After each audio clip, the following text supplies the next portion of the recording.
Opening hours with MyFin. Good morning viewers, opening hours with മൈഫിൻ്റെ പുതിയൊരു സെഷനിലേക്ക് എല്ലാ പ്രേക്ഷകർക്കും സ്വാഗതം. Good morning Suresh sir. Happy morning Vishnu. ഇന്നലെ മാർക്കറ്റ് നമ്മൾ കണ്ടത് വലിയൊരു ഇടിവ് രേഖപ്പെടുത്തിക്കൊണ്ടുള്ള ഒരു ക്ലോസിംഗ് ആയിരുന്നു എടുത്തത്. ഗ്ലോബൽ ടെൻഷൻസ് ഒക്കെ തന്നെ മാർക്കറ്റിൻ്റെ ഒരു ഇടിവിന് കാരണമായി. ഇന്നലെ നിഫ്റ്റി 50 ബാങ്ക് നിഫ്റ്റി ഒക്കെ തന്നെ വലിയ ഇടിവിനാണ് സാക്ഷ്യം വഹിച്ചത്. എന്തായാലും മാർക്കറ്റിനെ സംബന്ധിച്ച് മറ്റൊരു ഗ്ലോബൽ ക്യൂസിലോട്ടൊക്കെ വരുമ്പോൾ മാർക്കറ്റിൽ വലിയ രീതിയിലൊരു ഓയിൽ പ്രൈസിൻ്റെ ഒരു സ്പൈക്കിനൊക്കെ ഒരു കാഴ്ച കണ്ടു. മാത്രമല്ല IT സോഫ്റ്റ്വെയർ ഒക്കെ നോക്കുമ്പോൾ ഓവർനൈറ്റിൽ അല്ലെങ്കിൽ US നോക്കുമ്പോൾ അത്തരത്തിലുള്ളൊരു അല്ലെങ്കിൽ ഒരു ഇടിവ് രേഖപ്പെടുത്തിക്കൊണ്ടുള്ള ഒരു നിലയിലാണ് ഇന്നലത്തെ ഒരു ട്രേഡിംഗ് നടന്നതായിട്ട് കാണാൻ സാധിക്കുന്നത്. മാർക്കറ്റിൻ്റെ ഇന്നലത്തെ ഇടിവിന് എടുത്തു പറയേണ്ട FIDA നമ്പേഴ്സൊക്കെ നെഗറ്റീവ് ആയിട്ടായിരുന്നെങ്കിൽ കൂടിയെങ്കിലും വലിയ രീതിയിൽ അല്ലെങ്കിൽ ഒരു ബിഗ് നെഗറ്റീവ് എന്ന രീതിയിലേക്കൊക്കെയുള്ള ഒരു ഇടിവ് FIDA ഡാറ്റകളിൽ ഉണ്ടായിരുന്നില്ല. മറ്റ് പ്രധാനപ്പെട്ട കാര്യങ്ങൾ എടുത്തു പറയേണ്ടത് നിഫ്റ്റിയെ സംബന്ധിച്ച് പ്രധാനപ്പെട്ട ആ ഒരു EMA ലെവലിനൊക്കെ ബ്രേക്ക് ചെയ്തുകൊണ്ടുള്ള ഒരു ട്രേഡിങ്ങും ഇന്നലെ നമുക്ക് കാണാൻ സാധിച്ചിരുന്നു. ഇനി മാർക്കറ്റിൽ നമുക്ക് US മാർക്കറ്റിലോട്ട് വരുമ്പോൾ ഇന്നലെ ഓവർനൈറ്റ് നോക്കുമ്പോൾ S&P 500 0.28% ഇടിവാണ് രേഖപ്പെടുത്തിയത്. നാസ്ഡാക്ക് 0.31% ഇടിവ് രേഖപ്പെടുത്തിയാണ് ക്ലോസ് ചെയ്തതായിട്ട് കാണിച്ചത്.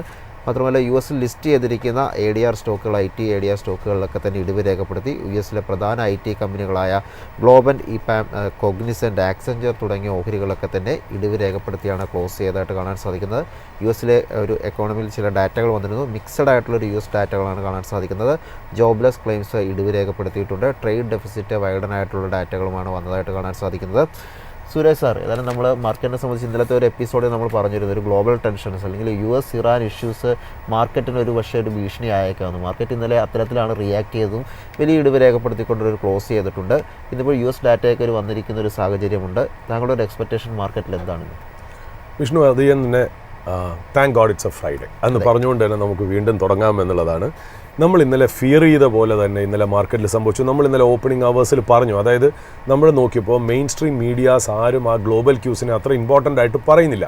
ഇന്ത്യ AI സമ്മിറ്റ് ഒരു പക്ഷേ ഈ പറയുന്ന പോലെ അത് വളരെ ഇമ്പോർട്ടൻ്റ് ആണ് നമ്മുടെ എക്കണോമിയെ സംബന്ധിച്ചെങ്കിലും കൂടുതൽ എല്ലാവരും അത് കവർ ചെയ്ത് നിന്നപ്പോൾ ഗ്ലോബൽ ക്യൂസിൽ നിന്ന് എസ്പെഷ്യലി നമ്മൾ നോക്കിയപ്പോൾ ക്രൂഡ് മാർക്കറ്റിൽ നിന്നും പ്രഷ്യസ് മെറ്റൽസിൻ്റെ മാർക്കറ്റിൽ നിന്നും നമുക്ക് അങ്ങനെ ഒരു സംശയം തോന്നിയിരുന്നു.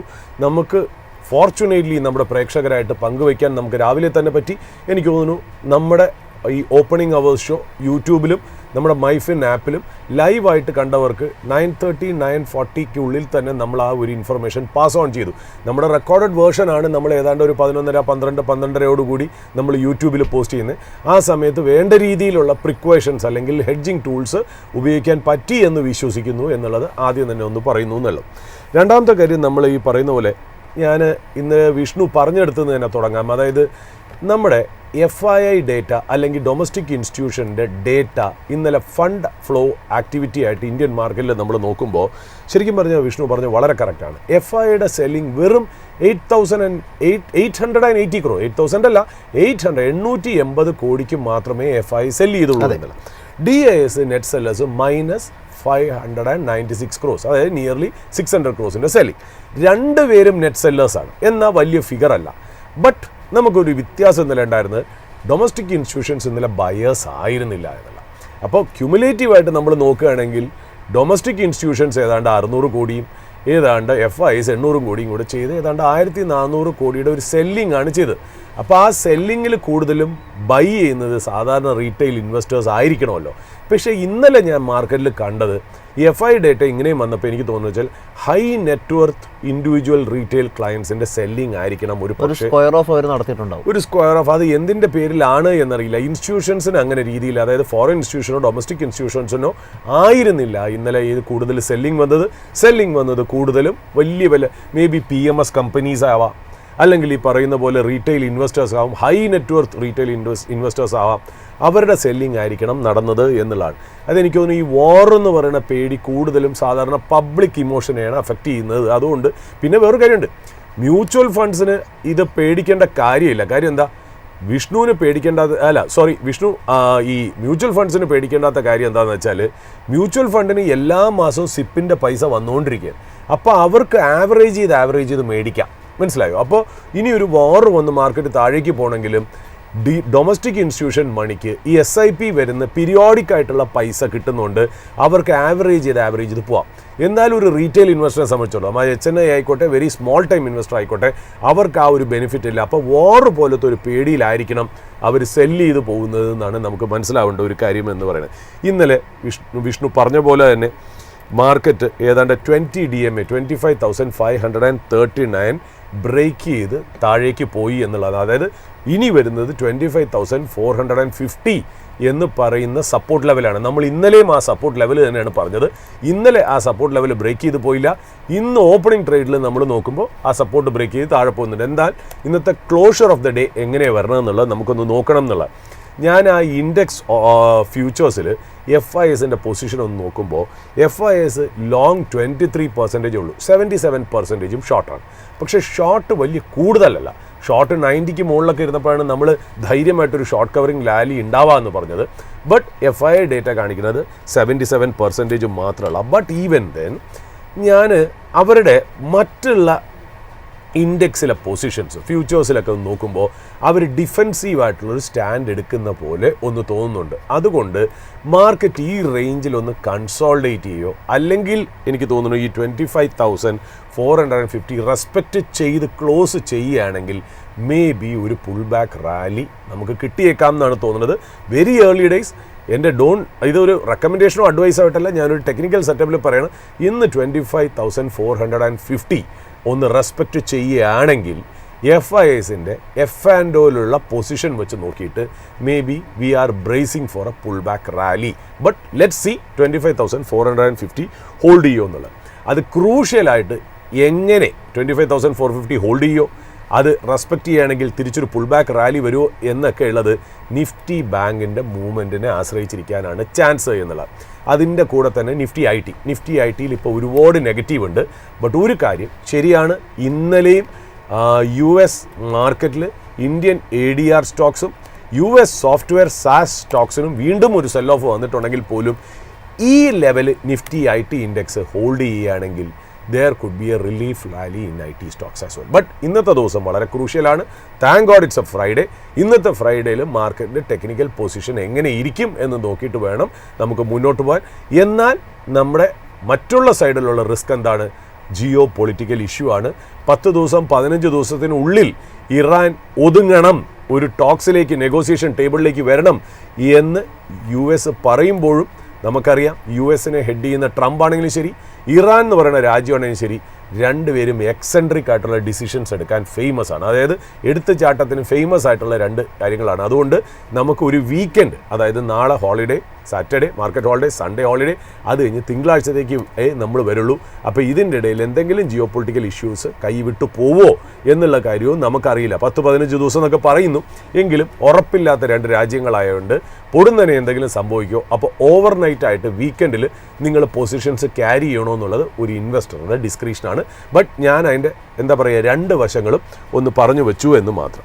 ഇനി ബാക്ക് ഇൻ US നമ്മളിപ്പോൾ പോവുകയാണെങ്കിൽ ഇന്ന് ഇമ്പോർട്ടൻ്റ് ആയിട്ടുള്ളൊരു കാര്യം, നമ്മൾ ഇതൊക്കെ പറഞ്ഞുകൊണ്ടിരിക്കുമ്പോൾ തന്നെ മീൻ വൈൽ ഇന്ന് സുപ്രീം കോടതി വീണ്ടും ചേരുകയാണ്. അതായത് ട്രംപിൻ്റെ ടാരിഫിൻ്റെ ലീഗാലിറ്റിയുടെ ഒരു റൂളിംഗ് വരാനായിട്ട് ഓൾറെഡി 3 സിറ്റിങ്ങിൽ അവരൊന്നും തന്നെ പറഞ്ഞില്ല, അത് പോസ്റ്റ്പോൺ ചെയ്ത് പോവുകയാണ് ചെയ്തത്.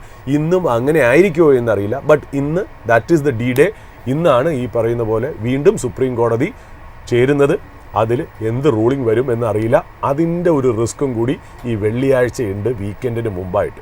ഇനി അതെടുത്ത് കളയാണെങ്കിൽ ചിലപ്പോൾ ഇന്ത്യൻ മാർക്കറ്റിന് നല്ലതായിരിക്കും. പക്ഷേ അതിൻ്റെ റൂളിംഗ് വരികയാണെങ്കിൽ അത് എന്ത് ഇമോഷനാണ് ട്രംപ് എന്ന് പറയുന്ന വ്യക്തിക്ക് ഉണ്ടാക്കുന്നത്. ഇനി അത് മാറ്റിപ്പിടിക്കാൻ വേണ്ടി ഇറാനിലെ സ്ട്രൈക്ക് പൊടുന്നനെ ഉണ്ടാവുമോ? കാര്യം നമുക്കറിയാലോ, ട്രംപിനെ സംബന്ധിച്ച് എന്നും മീഡിയ അറ്റൻഷൻ ക്രേവ് ചെയ്യുന്ന ഒരു വേൾഡ് ലീഡറാണെന്നുള്ളത്. അദ്ദേഹത്തിനെ സംബന്ധിച്ച് സപ്പോസ് ഇതിപ്പോൾ നടക്കണമെന്നില്ല, സുപ്രീം കോടതി വീണ്ടും പോസ്റ്റ്പോൺ ചെയ്യാം ഈ റൂളിങ്ങിൻ്റെ കാര്യം.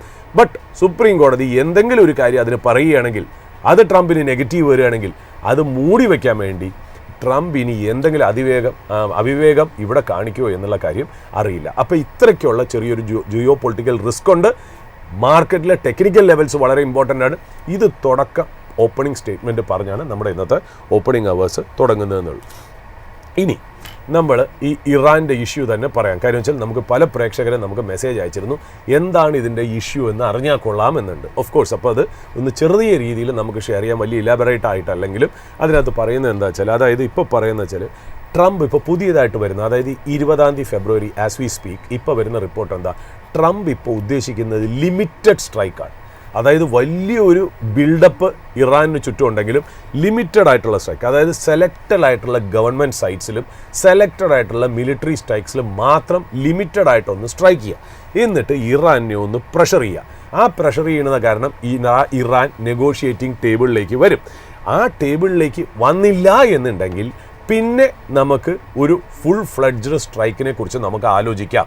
അപ്പോൾ അതിനൊരു 10 ദിവസം 15 ദിവസം കൊടുക്കണം എന്നുള്ള രീതിയിലാണ് ഇതിനകത്ത് പറയുന്നത്. അത് കംപ്ലൈ ചെയ്തില്ല എന്നുണ്ടെങ്കിൽ ഇത് വാർ എക്സ്പാൻഡ് ചെയ്യും, ബ്രോഡൻ ചെയ്യാൻ ചാൻസ് ഉണ്ട് എന്നുള്ളതാണ് റിപ്പോർട്ടുകൾ പറയുന്നത് എന്നുള്ള. അതായത് ബ്രോഡൻ ചെയ്യുക എന്ന് പറഞ്ഞ അർത്ഥം, ആദ്യത്തെ ചെറിയ സ്ട്രൈക്കിൽ ഇറാൻ സക്കം ചെയ്തില്ല എന്നുണ്ടെങ്കിൽ പിന്നെ റെജീം ചേഞ്ചിലേക്ക് വരുന്ന ആക്ഷൻസിലേക്ക്, അതായത് ഇറാനിലെ ഭരണത്തിനെ തന്നെ മാറ്റുന്ന രീതിയിലേക്കുള്ള ആക്ഷൻസ് അമേരിക്ക എടുക്കാൻ ചാൻസ് ഉണ്ട് എന്നാണ് ഈ ബ്രോഡൻ ചെയ്യുക, എക്സ്പാൻഡ് ചെയ്യുക എന്നുകൊണ്ട് ഉദ്ദേശിക്കുന്നത് എന്നല്ല.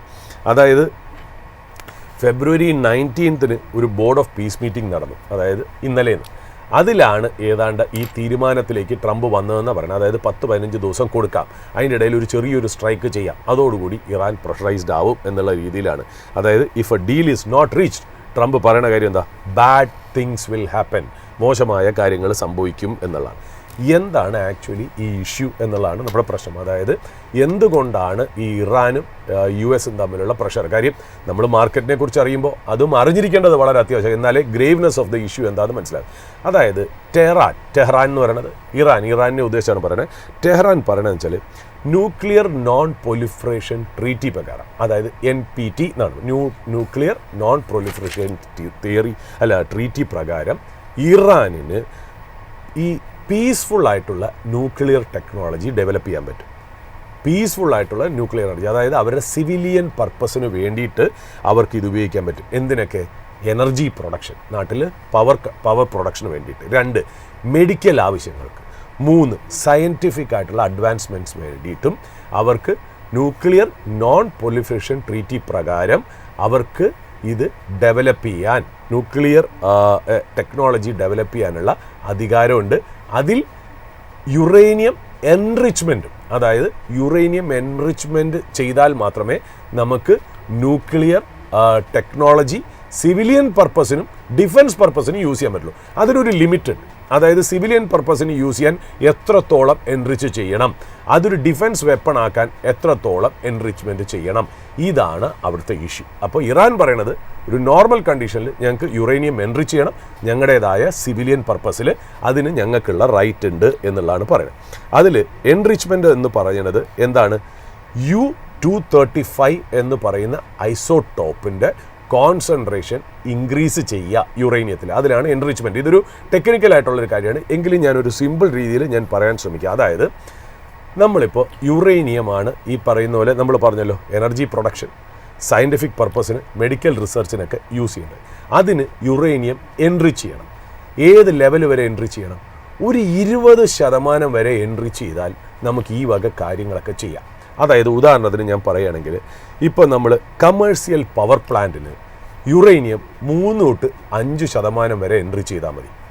എന്നാൽ വലിയ അഡ്വാൻസ്ഡ് റിയാക്ടേഴ്സിനൊക്കെ ആണെങ്കിൽ നമുക്കതൊരു 5 മുതൽ 19% വരെ എൻറിച്ച് ചെയ്യണം. മെഡിക്കൽ സയൻറ്റിഫിക് ആക്ടിവിറ്റീസിനൊക്കെ എത്ര വേണം? ഒരു 12% മുതൽ 19% വേണം. അതായത് ഇറാൻ അല്ലെങ്കിൽ ഏതൊരു രാജ്യവും അവരുടെ യുറേനിയം എൻറിച്ച്മെൻറ്റ് 20% വരെ യൂസ് ചെയ്യുകയാണെങ്കിൽ സിവിലിയൻ പർപ്പസിനാണ് യൂസ് ചെയ്യുന്നത് എന്നുള്ളതാണ് അതിൻ്റെ ബേസിക് ആയിട്ടുള്ള കാര്യം. അതായത് 20 മുകളിൽ വരികയാണെങ്കിൽ അതിൻ്റെ അർത്ഥം ഹൈലി എൻറിച്ച്ഡ് യുറേനിയമായി മാറുന്നു. അതായത് ഒരു എക്സാമ്പിൾ ഞാൻ പറയാം. നമ്മുടെ ഈ ന്യൂക്ലിയർ മിസൈൽ എന്നൊക്കെ പറയില്ലേ, ഈ സബ്മറീൻ വഴിയും എയർക്രാഫ്റ്റ് വഴിയും നമ്മൾ മറ്റുള്ള രാജ്യത്തിലേക്ക് അടിക്കുന്ന ആ ന്യൂക്ലിയർ വെപ്പൺസിന് ഏതാണ്ട് 90% മുകളിൽ വേണം യുറേനിയം എൻറിച്ച്മെൻറ്റ്, 90% മുകളിൽ. ബട്ട് യുറേനിയം എൻറിച്ച്മെൻറ്റ് 20% തന്നെ നിർത്തുകയാണെങ്കിൽ സിവിലിയൻ പർപ്പസിന് യൂസ് ചെയ്യാം. 20% കഴിയുന്നതോടുകൂടി 90%, അതായത് ഒരു വെപ്പൺ ആവാനുള്ള ആ ഒരു എൻറിച്ച്മെൻറ്റിലേക്ക് എത്താനുള്ള കേപ്പബിലിറ്റി ചെയ്തു തുടങ്ങി എന്നുള്ളതാണ് അർത്ഥം. അതിൻ്റെ ഏറ്റവും വലിയ പിവോട്ടൽ ലെവൽ എന്ന് പറയുന്നത് 60%. ഈ 60% വരെ എത്തി നിന്നിട്ട് നമ്മൾ പറയുകയാണ് നമുക്ക് 60 എന്ന് പറഞ്ഞാൽ ലോകരാഷ്ട്രങ്ങൾ പേടിക്കണം. കാര്യം 60 എന്ന് പറഞ്ഞാൽ it is just A step away from 90%. 90% ആയിക്കഴിഞ്ഞാൽ ഇത് ഉപയോഗിച്ച് ന്യൂക്ലിയർ മിസൈൽസ് ഉണ്ടാക്കാം. അപ്പോൾ 20% കഴിയുന്നതോടുകൂടി തന്നെ ഒരു വാർണിംഗ് ആയി. 60% എത്തുന്നതോടുകൂടി വളരെ വലിയ ഡേഞ്ചറസ് ലെവലിലേക്ക് വന്നു. ആ 60% എത്തിക്കഴിഞ്ഞാൽ ശരിക്കും പറഞ്ഞാൽ ഇറാൻ പ്രതീക്ഷിച്ചത് ഇറാനിന് മേൽ ഒരുപാട് എക്കണോമിക് സാങ്ഷൻസ് ഉണ്ട്. അപ്പോൾ ഈ 60% എത്തുമ്പോൾ അത് വച്ച് ഒന്ന് പേടിപ്പിച്ച് ഈ സാങ്ഷൻസ് എടുത്ത് കളയിക്കാൻ നോക്കണം. അതാണ് ഇറാൻ്റെ ആഗ്രഹം എന്ന് പറയും. അങ്ങനത്തെ രീതിയിലാണ് കാര്യങ്ങൾ പോകുന്നത്. ഞാൻ പറഞ്ഞില്ലേ, ഒരു ന്യൂക്ലിയർ സബ്മറൈനോ എയർക്രാഫ്റ്റിലോ യൂസ് ചെയ്യണ മിസൈൽസിന് ഏതാണ്ട് 95 തൊട്ട് 97% യുറേനിയം എൻറിച്ച്മെൻറ്റ് വേണം. 90 മുകളിലെന്ന് പറഞ്ഞാൽ അതൊരു വെപ്പൺ ഗ്രേഡായി. 20% കഴിയുന്നതോടുകൂടി ആ 90% എത്താനുള്ള പ്രിപ്പറേഷനായി. 60% എന്ന് പറഞ്ഞാൽ ഡേഞ്ചർ ലെവലായി. ഇപ്പം ഇറാൻ നിൽക്കുന്നത് 60% എന്നുള്ള. അപ്പോൾ ഈ അവിടുന്ന് തിരിച്ചു വരണം, അതായത് അത് തിരിച്ചു വരണം. US എന്താണ് അവകാശപ്പെടുന്നത്? US പറയണമെന്ന് വെച്ചാൽ ഈ 60% എൻറിച്ച്ഡ് യുറേനിയം, അതായത് 400 മുതൽ 450 കിലോഗ്രാം വരുന്ന യുറേനിയം, ഇത് ഇറാൻ മൂന്നാമതൊരു രാജ്യത്തിന് കൈമാറണം. ഇറാൻ പറഞ്ഞു, എന്നാൽ മാത്രമേ ഞങ്ങൾ വിശ്വസിക്കുള്ളൂ ഈ ന്യൂക്ലിയർ പ്രോഗ്രാമിൽ നിന്ന് നിങ്ങൾ താഴേക്ക് വന്നു എന്നുള്ള രീതിയിൽ. ഇറാനെ സംബന്ധിച്ച് ഇറാൻ പറയുന്നത് വെച്ചാൽ അങ്ങനെ സീറോ എൻറിച്ച്മെൻറ്റ് എന്ന് പറയുന്ന പരിപാടിയിലേക്ക് പോകുന്നില്ല. ഞങ്ങൾക്ക് ഞങ്ങളുടെ സിവിലിയൻ ആവശ്യം തന്നെ വേണം. എന്നാൽ അമേരിക്ക പറയുന്നത് വെച്ചാൽ ഈ എൻറിച്ച്മെൻറ്റ് ചെയ്യാൻ ഉപയോഗിക്കുന്ന ടെക്നോളജി എന്ന് പറഞ്ഞാൽ സെൻട്രിഫ്യൂഗ് എന്ന് പറഞ്ഞ ടെക്നോളജിയാണ്. അമേരിക്ക പറയണമെന്ന് വെച്ചാൽ നിങ്ങളുടെ സോയിലിൽ, നിങ്ങളുടെ നാട്ടിൽ, ഇറാൻ നാട്ടിൽ സെൻട്രിഫ്യൂഗ് ടെക്നോളജിയും സെൻട്രിഫ്യൂഗിനുള്ള മെഷീൻസേ പാടില്ല. നിങ്ങൾ ഇതുവരെ എൻട്രിച്ച് ചെയ്ത 60% യുറേനിയവും 400 തൊട്ട് 450 കിലോഗ്രാം വരെയുള്ളത് നിങ്ങൾ വേറൊരു രാജ്യത്തിന് കൊടുക്കണം. നിങ്ങളുടെ ബാലിസ്റ്റിക് മിസൈൽ പ്രോഗ്രാം നിങ്ങൾ അവസാനിപ്പിക്കണം എന്നുള്ളതാണ്. ഇറാനെ സംബന്ധിച്ച് അത് അങ്ങനെ ചെയ്യില്ല എന്നുള്ള. ഇറാനെ സംബന്ധിച്ച് സീറോ എൻറിച്ച്മെൻറ്റ് ഞങ്ങൾ ചെയ്യേയില്ല. ഞങ്ങൾക്ക് ഞങ്ങളുടെ സിവിലിയൻ ഇതിന് ആവശ്യമുണ്ട്. ഞങ്ങളിതാ ഇവിടെ 60% ആയിരിക്കുന്നു. ഇനിയും നിങ്ങൾ ഫോഴ്സ് ചെയ്യണമെങ്കിൽ ഞങ്ങൾ 60 എന്നുള്ളത് 90% മുകളിൽ പോയി ഞങ്ങൾ ന്യൂക്ലിയർ ബാലിസ്റ്റിക് മിസൈലാവും. നിങ്ങൾക്ക് വേണമെന്നുണ്ടെങ്കിൽ ഞങ്ങൾ കൊടുക്കാൻ തയ്യാറാണ്. ഞങ്ങളുടെ ഈ 60% എൻറിച്ച്മെൻ്റ് ഉള്ള യുറേനിയം 400 തൊട്ട് 450 കിലോഗ്രാം വരെ വേറൊരു രാജ്യത്തിന് കൊടുക്കാൻ തയ്യാറാണ്. പക്ഷേ ഞങ്ങൾക്കുള്ള എല്ലാ സാങ്ഷൻസും ലിഫ്റ്റ് ചെയ്യണം. അമേരിക്കയുടെ വാശി എന്താണ്? ഇത് കൊടുത്താൽ മാത്രം 100%, അതായത് ഇതുവരെ ഡെവലപ്പ് ചെയ്ത ആ 60% എൻറിച്ച്മെൻറ്റ് യുറേനിയവും നിങ്ങൾ കൊടുക്കണം എന്നുള്ളതാണ് ശരിക്കും പറഞ്ഞാൽ ഇവർ രണ്ടുപേരും തമ്മിലുള്ള ഒരു പ്രശ്നത്തിലേക്ക് വരുന്നത്. ഇപ്പോൾ ഇതിൻ്റെ നെഗോസിയേഷൻ നമുക്കറിയാലോ. ജനീവയിൽ എനിക്ക് തോന്നുന്നു അമേരിക്കയുടെ ഭാഗത്തുനിന്ന് സ്റ്റീവ് വിറ്റ്കോഫും ജാരഡ് കുഷ്ണറും ഒക്കെ ഇൻവോൾവ് ചെയ്യുന്ന ഒരു മീറ്റിംഗ് ഉണ്ടായിരുന്നു. അത് ശരിക്കും പറഞ്ഞാൽ ഒരു ഡെഡ് ലോക്കിലെത്തി, ഒന്നും തന്നെ സംഭവിച്ചില്ല എന്നുള്ളതാണ്. അതിനുശേഷം എന്താ നമ്മൾ കണ്ടത്? ഇന്നലെ രാവിലെ ആയപ്പോൾ നമുക്ക് കിട്ടിയ ഇൻഫർമേഷൻ, US അവരുടെ largest air power deployment since 2003 ആ ഇറാഖ് അതിനുശേഷം ഏറ്റവും വലിയ ഡിപ്ലോയ്മെൻ്റാണ് ഇറാനിന് ചുറ്റുമിട്ടിരിക്കുന്നത്. നമുക്കറിയാലോ, USS Abraham Lincoln, USS Gerald Ford, ഇതുകൂടാതെ ഫൈറ്റർ ജെറ്റ്സ് ആയ F-35, F-22, F-16, F-15, destroyers, submarines, Tomahawk missiles എല്ലാം ഡിപ്ലോയ് ചെയ്തിട്ടിരിക്കും. അതായത് 1/3 സാർ ഇന്നലെ ഒരു കണക്ക്. അതെ. എന്നിട്ട് ഏതാണ്ട് ഇപ്പോൾ പറയുന്നതെന്ന് വെച്ചാൽ റീസെൻറ്റ് റിപ്പോർട്ട് ഇന്ന് രാവിലെ വരുന്നത് വെച്ചാൽ 10-15 ദിവസത്തിനുള്ളിൽ ഇത് ഒരു ടേബിളിലേക്ക് എത്തിയില്ല എന്നുണ്ടെങ്കിൽ it is going to be very very very bad എന്നുള്ള രീതിയിലാണ് ട്രംപ് പറഞ്ഞേക്കണേ എന്നുള്ളതാണ്. ബട്ട് നമ്മളിപ്പോഴും പറയുന്ന ഒരു കാര്യം എന്താ? ഇപ്പോൾ ഒരു ശാന്തത, ഇന്നിപ്പോൾ മാർക്കറ്റിലൊരു ശാന്തത, അൺഈസി കാംനെസ് ഉണ്ടാവും. എന്തുകൊണ്ടാണ്? 10 ദിവസം 15 ദിവസം കഴിഞ്ഞല്ലേ എന്നുള്ള. അപ്പോൾ ട്രേഡേഴ്സ് പെട്ടെന്ന് ഒരു 2 ആഴ്ചത്തേക്കുള്ള ട്രേഡ് ഉണ്ടല്ലോ എന്ന് വിചാരിച്ച് മാർക്കറ്റിലേക്ക് ചിലപ്പോൾ പല സമ്മർ സോൾട്ടുകളും നമ്മൾ കണ്ടേക്കാം എന്നുള്ള. ബട്ട് എന്നെ സംബന്ധിച്ച് വ്യക്തിപരമായിട്ട് പറയുകയാണെങ്കിൽ ഞാൻ ഈ വീക്കെൻഡിലേക്ക് പോകുന്നത് കംഫർട്ടബിൾ ആയിട്ടല്ല. കാര്യം 2 രാജ്യങ്ങളുടെ ഹെഡ്സും ഇച്ചിരി എക്സെൻട്രിക് ആണ്. അതായത് എടുത്ത് ചാട്ടത്തിന്, അതായത് ഇത് മാത്രമല്ല, ഇത്രയും ബിൽഡപ്പ് നേവൽ അല്ലെങ്കിൽ എയർ പവർ ബിൽഡപ്പ് ഈ സ്ഥലത്തുള്ളപ്പോൾ എന്തെങ്കിലും ഒരു ചെറിയൊരു സ്പാർക്ക് മതി അത് കൈവിട്ട് പോകാൻ എന്നുള്ള. അപ്പോൾ അതൊന്ന് ആലോചിക്കണം എന്നുള്ളതാണ് ഇമ്പോർട്ടൻ്റ് ആയിട്ടുള്ള കാര്യം. അത് മനസ്സിൽ വെച്ച് വേണം നമുക്ക് മുന്നോട്ട് പോകാനായിട്ട്. അപ്പോൾ നമ്മൾ ഇതിന് മുമ്പേ തന്നെ നമ്മൾ പറഞ്ഞിരുന്നു, അതായത് ഇത് എന്തിൻ്റെ ഭാഗമാണെന്നറിയില്ല, പെട്ടെന്ന് ഇത് പ്രസിപ്പിറ്റേറ്റ് ചെയ്യാൻ കാര്യം ഇഷ്യൂ നമുക്കറിയാം. ഈ വെനിസ്വേലയുടെ ഈ അസറ്റ് US എടുത്തോടുകൂടി തന്നെ ഞാനിതൊന്ന് പ്രതീക്ഷിച്ച് നമ്മളിത് ശരിക്കും നമ്മുടെ ഒരു തംബ്നെയിലായിട്ട് നമ്മളൊരു പ്രോഗ്രാമിൽ കൊടുത്തിട്ടുണ്ട്. അതായത് വെനിസ്വേലൻ ഓയിൽ അസറ്റ്സ് എടുത്തു ട്രംപ്. എന്നിട്ട് ആ വെനിസ്വേലൻ പ്രസിഡന്റിനെ പൊക്കിയത് കാര്യമൊക്കെ നമുക്ക് നന്നായിട്ട് അറിയാലോ.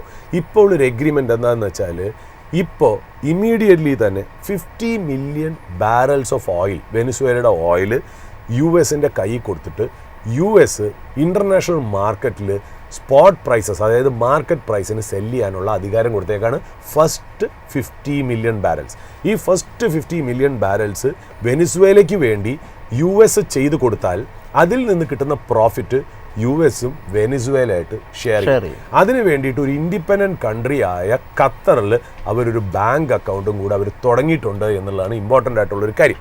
അപ്പോൾ ഈ സമയത്ത് ഈ വിൽക്കുന്ന $50 million 50 million barrels of oil എന്ന് പറയുന്നത് ഏതാണ്ട് USD 2.5 to USD 3 ബില്യൺ ഡോളേഴ്സിൻ്റെ കച്ചവടമാണ്. ആ കച്ചവടത്തിനകത്ത് അതിൻ്റെ പ്രോഫിറ്റിൻ്റെ ഒരു ഷെയർ കിട്ടുക എന്ന് പറയുന്നത് ട്രംപിനെ സംബന്ധിച്ച് വളരെ ക്രൂഷ്യലാണ്. നമുക്കറിയില്ല, നമ്മളൊരു ഊഹാഭോഗം പറയണത് നമ്മൾ അന്നും പറഞ്ഞു. വെനസ്വേലൻ ഓയിലിൻ്റെ ഈ ഒരു പ്രൈസ് ഉണ്ടാക്കാൻ ഒരു ഇപ്പോൾ ഈ ഒരു ഇത്തരത്തിലുള്ള ഒരു യുദ്ധം ട്രംപ് പ്ലാൻ ചെയ്യുന്ന രീതിയിലൊരു കമൻറ്റ് ഇന്നലെ വന്നിട്ടുണ്ടായിരുന്നു. അതെ, നമ്മളിപ്പോൾ ആക്ച്വലി നമ്മൾ ഇതിന് മുമ്പായിട്ട് നമ്മൾ തംബ്നെയിൽ തന്നെ ഇട്ടു. അതായത് ട്രംപിൻ്റെ സ്ട്രാറ്റജി ആണോ, അതായത് ആദ്യത്തെ 50 മില്യൺ ബാരൽസ് ഓഫ് ഓയിൽ വിൽക്കാൻ വേണ്ടിയിട്ട് ഓയിൽ പ്രൈസ് കൂടി നിൽക്കുകയാണെങ്കിൽ ട്രംപിന് നല്ല, അമേരിക്കയ്ക്കും വെനിസ്വേലയ്ക്കും നല്ലതാണ്. അപ്പോൾ അത്രയും പൈസ അതിനകത്തേക്ക് വരുന്നു എന്നുള്ള കാര്യം ട്രംപിനെ സംബന്ധിച്ച് ആവശ്യം എന്താ? ഇത് മാത്രമല്ല, ഒരു കോമയിട്ട് പറയുകയാണെങ്കിൽ എന്താ, ട്രംപിനെ സംബന്ധിച്ച് ആ വെനിസ്വേലൻ അസറ്റ് എന്ന് പറയുന്നത്, വെനിസ്വേലയുടെ ഓയിൽ അസറ്റ്സ് എന്ന് പറയുന്നത് വളരെ പഴഞ്ചൻ സാധനങ്ങളാണ് ഇരിക്കുന്നത്. അതിനെ റീഡെവലപ്പ് ചെയ്യണമെന്നുണ്ടെങ്കിൽ വെനിസ്വേലയുടെ പൈസ ഇല്ല. അമേരിക്കൻ കമ്പനികളായ എക്സോൺ മൊബിലും ഷെവറോണും ഒക്കെ വരണം, അല്ലെങ്കിൽ BP പോലത്തെ ഷെല്ല് പോലത്തെ കമ്പനികളൊക്കെ അതിനകത്ത് വന്ന് ഇൻവെസ്റ്റ് ചെയ്യണം. അത് ഇൻവെസ്റ്റ് ചെയ്യണമെന്നുണ്ടെങ്കിൽ ഈ ക്രൂഡ് വിൽക്കുന്നത് പ്രോഫിറ്റബിൾ ആണ് എന്ന് ലോകത്തിനെ അറിയിക്കണം. അങ്ങനെ അറിയിക്കണമെന്നുണ്ടെങ്കിൽ ഈ 50 മില്യൺ ബാരൽസ് സെല്ല് ചെയ്ത് ഇത്രയും പ്രോഫിറ്റ് ഉണ്ടാക്കി എന്നുള്ളൊരു സ്റ്റേറ്റ്മെൻറ്റ് കൊണ്ടുവന്നാലേ, കാര്യം ഇപ്പോഴും ഷെവറോണും എക്സോൺ മൊബിലും അവിടെ വെനിസ്വേലയിൽ പോയി പൈസ ഇട്ട് അവിടുത്തെ അസറ്റ് ഡെവലപ്പ് ചെയ്യാൻ ചെറിയ ഒരു മടി കാണിക്കുകയാണ്. ആ മടി മാറ്റണം എന്നുണ്ടെങ്കിൽ ഇത് വലിയ പ്രോഫിറ്റബിൾ ഓയിൽ എന്ന് പറയുന്നത് പ്രോഫിറ്റബിൾ ട്രേഡ് ആണ് എന്ന് മനസ്സിലാക്കിക്കണം എന്നുള്ള. അത് മാത്രമല്ല, നമ്മൾ ഓപ്പണിംഗ് ഹവേഴ്സിൽ വേറൊരു കാര്യം കൂടെ പറഞ്ഞു. നമ്മൾ ഒരു 2-3 മാസം മുമ്പേ പറഞ്ഞു, ഈ ട്രംപ് ജൂനിയർ മകൻ ഇവിടെ ഒരു വെഡ്ഡിങ്ങിന് വേണ്ടിയിട്ട് ഇന്ത്യയിൽ വന്നു. അവിടുത്തെ ഒരു സെനറ്ററിൻ്റെ മകളുടെ വെഡ്ഡിങ്ങിന് വേണ്ടിയിട്ട് വന്നു. അത് കഴിഞ്ഞ് പ്രൈവറ്റ് ജെറ്റിൽ ശരിക്കും പറഞ്ഞാൽ രാത്രി ഗുജറാത്തിലേക്ക് പോയിട്ട് ആ ഒരു വൈൽഡ് ലൈഫ് സാങ്ച്വറി ഉണ്ടല്ലോ ഈ അംബാനിയുടെ മക്കളുടെ, അത് പോയി എന്താ അങ്ങനെ കണ്ടോ, അവിടെ വിസിറ്റ് ചെയ്തതിന് ശേഷം രാത്രി ഡിന്നർ അംബാനി ഫാമിലിയുടെ വീട്ടിലായിരുന്നു. അത് കഴിഞ്ഞ് ഡാൻഡിയ ഡാൻസ് കളിച്ചു എന്നൊക്കെ പറഞ്ഞ് നമ്മൾ പോയി. അത് കഴിഞ്ഞിട്ടാണ് നമ്മൾ ഈ പറയുന്നത്, നമ്മളിത് റിപ്പോർട്ടും ചെയ്തു, നമ്മൾ അത് ബേസ് ചെയ്ത് പറഞ്ഞത് ഇത് കാരണം ഓയിൽ ട്രേഡിൽ എവിടെയോ ഒരു അറേഞ്ച്മെന്റ് വരുന്നുണ്ട്. റിലയൻസും US-ഉം ഇന്ത്യയും വരുന്ന ആ ഒരു ത്രികോണമായിട്ടുള്ളൊരു ട്രയോ എഗ്രിമെന്റ് എവിടെയോ പറഞ്ഞു വച്ചിട്ടുണ്ട്. ഇല്ലെങ്കിൽ ഈവൻ ഞാൻ പറഞ്ഞില്ലേ, പീറ്റർ നവാറോ പറഞ്ഞത് എന്താ, ഒരു ഫാമിലി മാത്രം ഓയിൽ ട്രേഡിൽ ഇന്ത്യയിൽ ബെനിഫിറ്റ് ചെയ്യുന്നു എന്ന് ക്രിട്ടിക്കലായിട്ടുള്ള സ്റ്റേറ്റ്മെൻ്റ് ഒക്കെ പറഞ്ഞതിന് ശേഷമാണ് ട്രംപ് ജൂനിയർ ഇവരുടെ അതിഥിയായിട്ട് ഇന്ത്യയിൽ വരുന്നതെന്നുള്ള. അപ്പോൾ അന്ന് തന്നെ നമ്മൾ ഇതിൻ്റെ ഒരു ട്രേഡിംഗ് ഫ്രെയിംവർക്ക് നമ്മൾ പറഞ്ഞിരുന്നു എന്നുള്ള. അത് കഴിഞ്ഞ് നമ്മളിപ്പോൾ നോക്കുമ്പോൾ എന്താ, റഷ്യൻ ഓയിൽ കുറച്ചു എന്നുള്ള കാരണത്താൽ നമ്മളിൽ മേലുള്ള ടാരിഫ് 50-ൽ നിന്ന് കുറച്ച് 18ആയി. അതുമാത്രമല്ല, റിലയൻസ് ഫസ്റ്റ് ഓർഡർ വെനിസ്വേലയിൽ നിന്ന് പ്ലേസ് ചെയ്തു. അതുമാത്രമല്ല, ഇപ്പോൾ ക്രൂഡിൻ്റെ വില 71-ന് മുകളിൽ പോയി എന്നുള്ളത് ഇൻസിഡൻ്റലാണോ കോഇൻസിഡൻ്റലാണോ എന്നുള്ള കാര്യം അറിയില്ല. ബട്ട് ഈ ഫ്രെയിംവർക്ക് നമ്മൾ ഇതേ ഓപ്പണിംഗ് ഹവേഴ്സിൽ ഇരുന്ന് തന്നെ നമ്മൾ പറഞ്ഞിരുന്നു എന്നുള്ളതാണ്. ബട്ട് ഇവിടെ അത് പറയാനല്ല നമ്മൾ ഉദ്ദേശിച്ചത് നമ്മൾ ഇപ്പോൾ we are going to the weekend. അതുകൊണ്ട് വീക്കെൻഡിൽ എത്രത്തോളം പൊസിഷൻസ് നിങ്ങൾ ക്യാരി ചെയ്യണം എന്നുള്ളത് നിങ്ങൾ തന്നെ തീരുമാനിച്ച് പോകണം. അല്ലെങ്കിൽ ഹെഡ്ജിങ് ടൂൾസ് ഉപയോഗിച്ച് നിങ്ങൾ ഹെഡ്ജ് ചെയ്ത് പോകണം എന്നുള്ള രീതിയിലാണ് ഞാൻ പറയുന്നത്. വാൾ സ്ട്രീറ്റിലേക്ക് വരുമ്പോൾ വിഷ്ണു ഒന്ന് ബ്രീഫ് ചെയ്തിരുന്നു. S&P 500 is minus or down by 0.28%, Nasdaq -0.31%, Dow Jones -0.54%. Vishnu വീണ്ടും സൂചിപ്പിച്ചിരുന്നു, Infosys ADR listed in US American depository receipts is down by -3.3%, Wipro ADR is -2.6%. മറ്റുള്ള സാസ് സോഫ്റ്റ്വെയർ സ്റ്റോക്സ്, അതായത് ഇന്ത്യൻ IT ഇൻഡെക്സിൻ്റെ ഒരു ഗ്ലോബൽ ക്യൂ തരുന്ന സോഫ്റ്റ്വെയർ സ്റ്റോക്സ് ഇൻ US നമ്മൾ നോക്കുകയാണെങ്കിൽ ഇന്നലെ ഭേദപ്പെട്ട സെല്ലിംഗ് ആണ് അതിനകത്തുള്ളത്. ഇപാമൊക്കെ 17% ഇടിവ്, ഇപാം -17%, ഗ്ലോബൻ്റെ -7.3%, കോഗ്നിസന്റ് -2.7%, അക്സെഞ്ചർ -3.8% എന്നുള്ള. അതുമാത്രമല്ല US മാർക്കറ്റിലേക്ക് മറ്റുള്ള മെയിൻ ഇൻഡസ്ട്രീസിലെ ലൂസേഴ്സിലേക്ക് വരുമ്പോൾ ഫസ്റ്റ് കമ്പനി ഷെർവിൻ വില്യംസ് ആണ്. ഷെർവിൻ വില്യംസ് എന്തുകൊണ്ടാണ്? Sherwin Williams is A paint company. Paint കമ്പനിയുടെ റോ മെറ്റീരിയൽ എന്താ? ക്രൂഡ് ബേസ്ഡ് ആണ്. അപ്പോൾ ക്രൂഡിന് വില കൂടുമ്പോൾ ഇവരുടെ റോ മെറ്റീരിയലിന് വില കൂടുമ്പോൾ ഷെർവിൻ വില്യംസിൻ്റെ പ്രോഫിറ്റ് മാർജിൻ കുറയും. കാര്യം എൻ്റെ പ്രോഡക്റ്റിന് പെട്ടെന്ന് പൈസ കൂടാൻ പറ്റില്ലല്ലോ. അപ്പോൾ ആ മാർജിൻ കംപ്രഷൻ അല്ലെങ്കിൽ മാർജിൻ റിഡക്ഷൻ വരും. അതുകൊണ്ട് Sherwin Williams was down by -2.23%. Other losers, top losers, Boeing -2.19%, IBM -1.98%, Intel -1.98%, Goldman സാക്സ് -1.86%. ഗെയിനേഴ്സ് നോക്കുകയാണെങ്കിൽ Verizon +1.19%, Caterpillar +1.08%, Procter & Gamble +0.97%, Johnson & Johnson +0.77%, Chevron +0.55%. Friday ഇന്നത്തെ ദിവസത്തെ പ്രത്യേകത, US-ലെ 2 ഡേറ്റാസ് ഉണ്ട്. GDP ഡേറ്റ ഒന്ന്, രണ്ടാമത്തെ PCE ഇൻഡെക്സ് ഡേറ്റ. PCE നമ്മൾ പറഞ്ഞു പ്രൈവറ്റ് കൺസംഷൻ എക്സ്പെൻഡിച്ചർ ഡേറ്റ.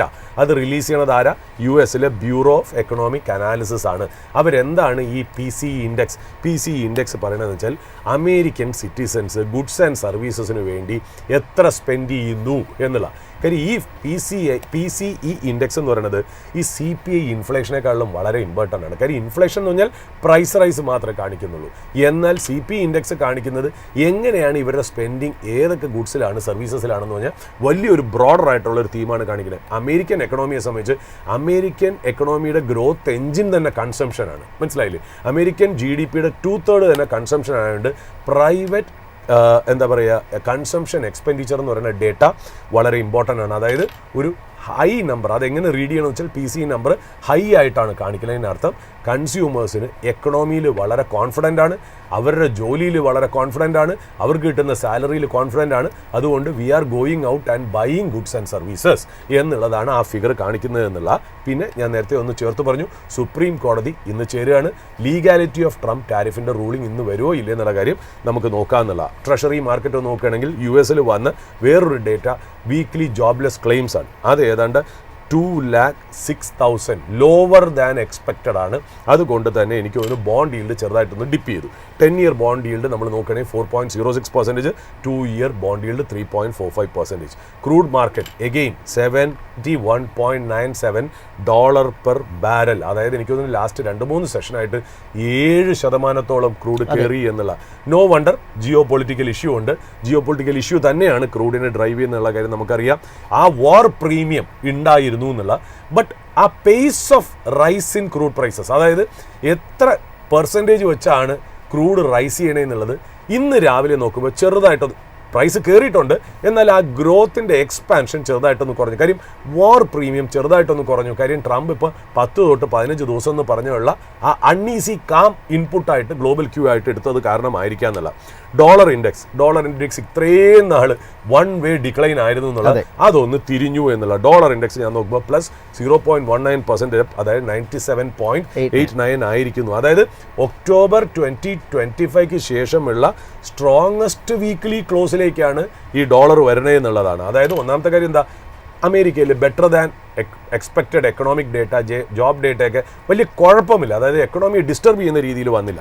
രണ്ടാമത് ഫെഡിൻ്റെ ഹോക്കിഷ് ആയിട്ടുള്ള പോളിസി, അതായത് പെട്ടെന്ന് ഇൻട്രസ്റ്റ് റേറ്റ് ഇനിയും കുറയ്ക്കാൻ ചാൻസ് ഇല്ല, ഒരു പോസ് ആവാനുള്ള സാധ്യതയാണ്. മീറ്റിംഗ് മിനിറ്റ്സിൽ പറയുന്നത്, കുറച്ച് ഗവർണേഴ്സ് പറയുന്നത് ഇൻട്രസ്റ്റ് റേറ്റ് ഇൻക്രീസ് ചെയ്യണം. അതൊക്കെ കൊണ്ട് തന്നെ ഡോളറിന് കുറച്ച് സ്ട്രെങ്ത് വന്നു എന്നുള്ള.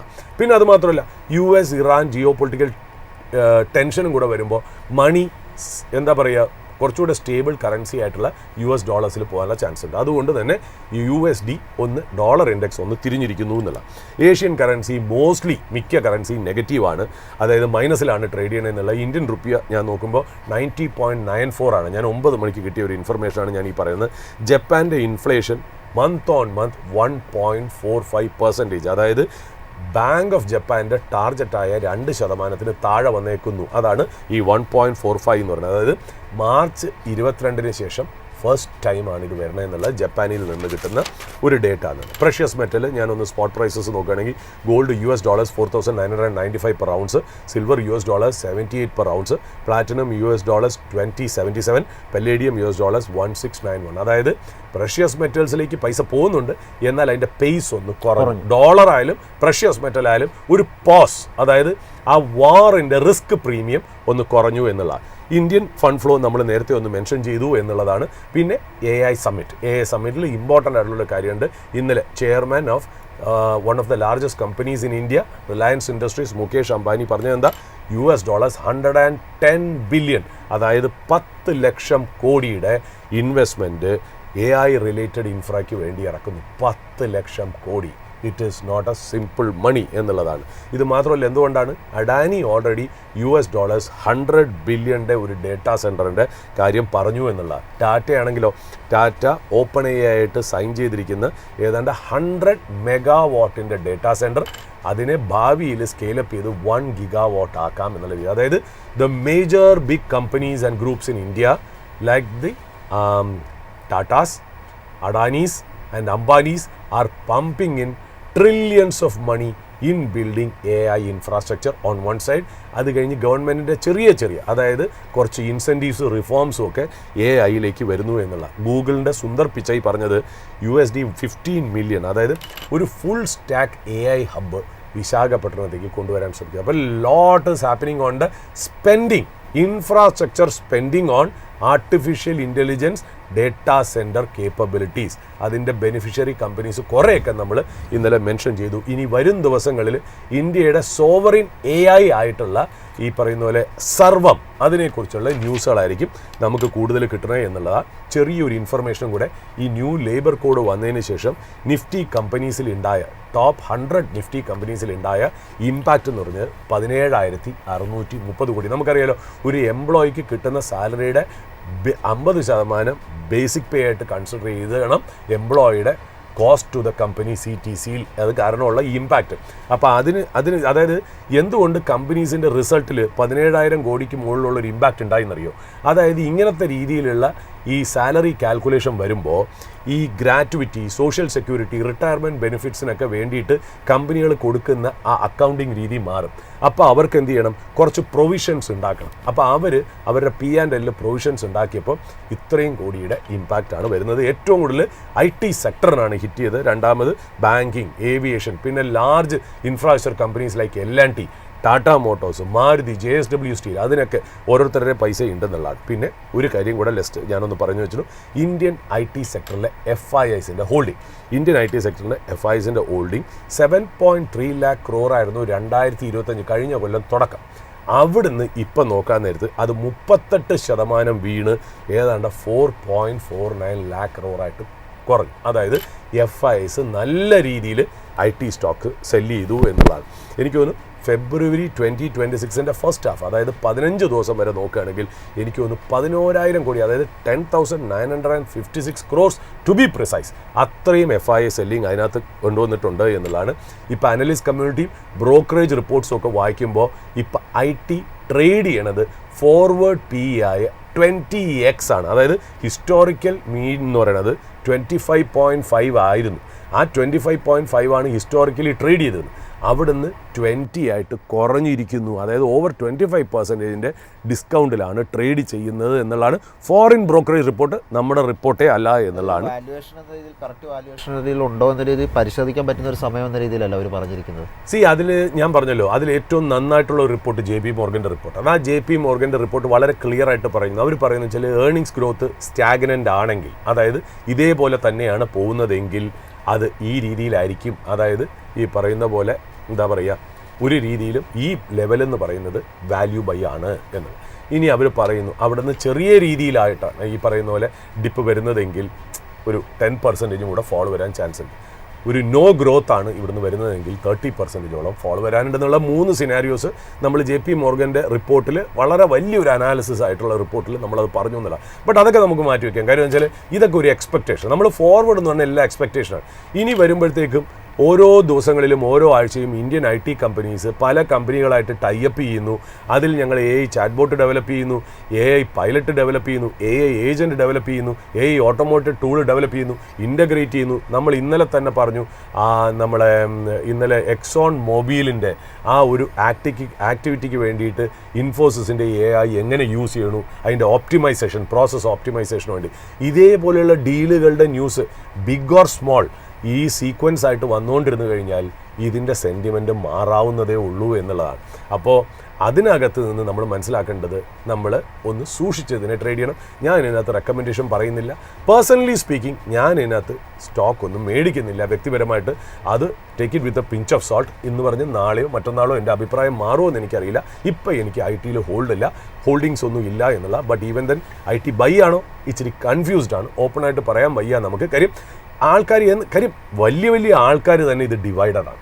അതുകൊണ്ട് നമുക്ക് ഇത് ആര് പറയണേ, സാം ആൾട്ട്മാൻ പറയണതാണോ ശരി, അല്ലെങ്കിൽ ക്ലോഡിൻ്റെ ആന്ത്രോപ്പിക്കിൻ്റെ ചെയർമാൻ പറയണതാണോ ശരി, ഇത് ആര് പറയണതാണ് അവരുടെ ബിസിനസ് ഇൻട്രസ്റ്റിന് ഒത്തുരുങ്ങുന്ന രീതിയിലാണ് അവർ അഭിപ്രായം പറയണമെന്നുള്ളത്. സോ ഒരു വെയിറ്റ് ആൻഡ് വാച്ച്. പിന്നെ എന്തുകൊണ്ട് IT പോകുന്നില്ല?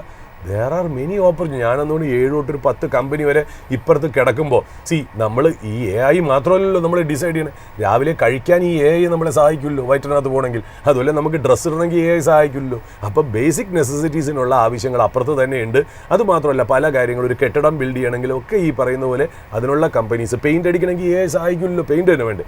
അപ്പോൾ ഇതെല്ലാം നമുക്ക് പറഞ്ഞ പോലെ nobody puts a gun on your head and says that you should buy IT stock. നിങ്ങൾ IT മാത്രമേ പ്രോഫിറ്റ് ആകാൻ ആരും പറയുന്നില്ല. നമുക്ക് എവിടെ വേണമെങ്കിലും ഉണ്ടാക്കാം. അത് വെച്ച് നോക്കുമ്പോൾ റിലേറ്റീവ്ലി ബെറ്റർ ഓപ്പർച്യൂണിറ്റീസ് വേറെ ഉണ്ടെന്നുള്ളതാണ്. സോ ഇത് ഇത്രയും പറഞ്ഞ് ഞാനൊന്ന് ഓപ്പണിംഗിൻ്റെ സ്റ്റേറ്റ്മെൻറ്റ് ഒന്ന് അവസാനിക്കുന്നു. നമുക്ക് മാർക്കറ്റ് അപ്ഡേറ്റും നമുക്ക് ടെക്നിക്കൽ സെറ്റപ്പും നോക്കിയിട്ടൊന്ന് തിരിച്ചു വരാം. അനീഷ് സാർ നമ്മുടെ കണക്ഷനിൽ ജോയിൻ ചെയ്യുന്നതായിരിക്കും. സാറ് വരുന്നതിൽ ചെറിയൊരു സമയം എടുക്കുന്നതായിരിക്കും. സൂരജ് സാർ, ഏതായാലും നമ്മൾ മാർക്കറ്റിലോട്ട് നോക്കുമ്പോൾ നമ്മളിത് പറഞ്ഞിരുന്നു, അതായത് നിഫ്റ്റി ഇന്നലെ ഒരു ഇടിവ് രേഖപ്പെടുത്തിയെങ്കിലും ആ ഒരു യുദ്ധത്തിൻ്റെ ഒരു ചെറിയ രീതിയിലൊരു അയവ് വരുമോ എന്നുള്ളൊരു കമൻറ്റൊക്കെ വരുന്നതിനെ തുടർന്ന് തന്നെ മാർക്കറ്റ് ചിലപ്പോൾ ഒരു ബൈയിങ് ഇൻട്രസ്റ്റ് ചിലപ്പോൾ വരാനുള്ളൊരു സാഹചര്യമുണ്ട്. ഇന്ന് നോക്കുമ്പോൾ ഒരു നിഫ്റ്റി ഒരു പോസിറ്റീവിലോട്ട് തുടക്കത്തിൽ കയറിയിട്ടുമുണ്ട് ഇപ്പോൾ. തീർച്ചയായിട്ടും. കാര്യം വെച്ചാൽ നമ്മൾ ഇപ്പോൾ അതായത് ഈ ടൂ മച്ച് ഓഫ് പെസിമിസം ഇപ്പോൾ ഞാൻ നോക്കുമ്പോൾ എൻ്റെ കയ്യിൽ ഇപ്പോൾ ഒരു ഫിഗർ എന്താണെന്നറിയോ, ഈ NSEയുടെ ലിസ്റ്റഡ് ഫേംസിൽ FIയുടെ ഓണർഷിപ്പ് നോക്കുകയാണെങ്കിൽ 16.7%. അതായത് ടോട്ടൽ ഈ നിഫ്റ്റിയുടെ കമ്പനികളിൽ FIയുടെ ഓണർഷിപ്പ് 16.7%. 15 കൊല്ലത്തെ ലോ ആണ്. എന്നാൽ DIS FISനെ ഓവർടേക്ക് ചെയ്തിട്ട് NSE ലിസ്റ്റഡ് കമ്പനീസിൻ്റെ 19% ഹോൾഡ് ചെയ്യണമെന്നുള്ള. അതായത് നമ്മളിപ്പോൾ പ്രതീക്ഷിക്കുന്നത് എന്താ, അതായത് നമ്മുടെ ഇവിടുന്ന് ഒരുപാട് FIS, അതായത് ഞാൻ പറയുന്നത് ടോട്ടൽ FIS പോയി എന്നല്ല, ഒരു ഭേദപ്പെട്ട FIS പോയി. ഇനി അവർ തിരിച്ചു വരാനുള്ള സാധ്യത കൂടുകയാണ്. കാര്യം AI സമ്മിറ്റ് എന്ന് പറയുന്നത് വേറെ രീതിയിലാണ് ഇൻ്റർനാഷണൽ ഇൻവെസ്റ്റർ കമ്മ്യൂണിറ്റി കാണുന്നതെന്നുള്ള. അപ്പോൾ അത് കാരണം ഞാൻ മുന്നിൽ വെച്ച് ആ ഒരു ഈവൻസും വെച്ചിട്ടാണ് ഞാൻ പറഞ്ഞത് ടെക്നിക്കലി FIS വലിയ രീതിയിലല്ല കാണിക്കുന്നതെങ്കിൽ പോലും എനിക്ക് തോന്നുന്നത് മാർക്കറ്റ് ചിലപ്പോൾ ഒന്ന് തിരിയാനുള്ള ഒരു എന്താ പറയുക ഒരു പുൾ ബാക്ക് റാലിക്കുള്ള ചാൻസ് ഉണ്ടെന്ന് പറഞ്ഞു വെച്ചത്. ഏതായാലും മാർക്കറ്റിലോട്ട് വരുമ്പോൾ സൂരജ് സാർ ഇന്നലത്തെ ഒരു ഇടിവിന് ശേഷം അല്പം ആശ്വാസം പകർന്നുകൊണ്ടൊരു ട്രേഡിംഗ് ഈ ഒരു ഫസ്റ്റ് സെഷൻ അല്ലെങ്കിൽ തുടക്ക സമയം നമുക്ക് കാണാൻ സാധിക്കുന്നത് അതിലും വോളറ്റാലിറ്റി ഉണ്ട്. എന്നാൽ ഈ ഒരു എപ്പിസോഡ്, അതായത് ഈ ഒരു എപ്പിസോഡോട് ഈ ഒരു വീക്കിലൊരു ട്രേഡിംഗ് ഡേയ്സിലോട്ട് വരുമ്പോൾ നമ്മൾ ഒത്തിരി ഒരു വാർത്തകളൊക്കെ നിറഞ്ഞിരുന്നൊരു വാരമായിരുന്നു നമുക്ക് കണ്ടിരുന്നത്. എന്തായാലും ഇതോടെ ഈ ഒരു ഓപ്പണിംഗ് അവേഴ്സിൻ്റെ എപ്പിസോഡ് വൈൻഡപ്പ് ചെയ്യാണ്. നമ്മളിവിടെ ഡിസ്കസ് ചെയ്ത ഓരോ സ്റ്റോക്കും എഡ്യൂക്കേഷൻ പർപ്പസിന് വേണ്ടി മാത്രമുള്ളതാണ്. നിക്ഷേപം നടത്തുന്നതിന് മുമ്പ് സ്വയം പഠിക്കുക, ഒപ്പം രജിസ്റ്റേർഡ് അനലിസ്റ്റ് പോലുള്ള ഒപ്പീനിയൻ എടുത്തതിന് ശേഷം മാത്രം നിക്ഷേപിക്കുക. അടുത്ത മണിക്കൂറിൽ കൂടുതൽ അപ്ഡേറ്റ്സുമായി കാണാം.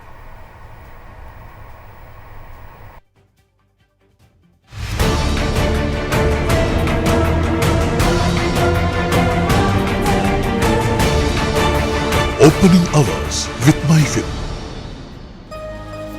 എളുപ്പത്തിൽ സമ്പാദ്യം വളർത്താം. ഇന്ന് തന്നെ MyFin TV ആപ്പ് ഡൗൺലോഡ് ചെയ്യൂ.